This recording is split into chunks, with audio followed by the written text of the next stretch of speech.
I enjoy sour style beer, but they taste quite different for someone who's used to an American lager. But with the kind of explosion of craft breweries recently, there's just so many more styles now that are out there that I think some of these prehistoric style beers could sell fairly well at a kind of nice bar.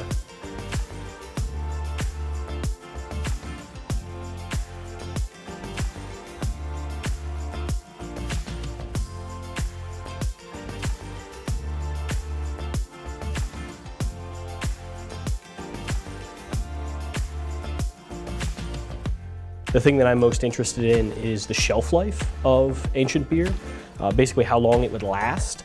And I know that sounds kind of boring at first, but it's actually really important because if you have beer that lasts long, then you can stockpile it. If you have more beer, you can throw a bigger party. If you can throw a bigger party, more people will be able to come to that, and more people will basically be indebted to you. The shelf life of beer ties directly into using alcohol as a way to kind of project power.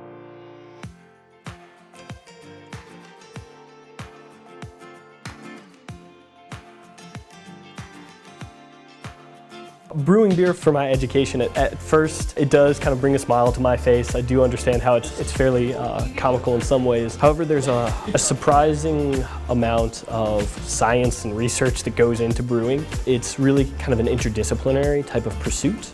Sometimes it's actually a pretty good way to trick people into learning.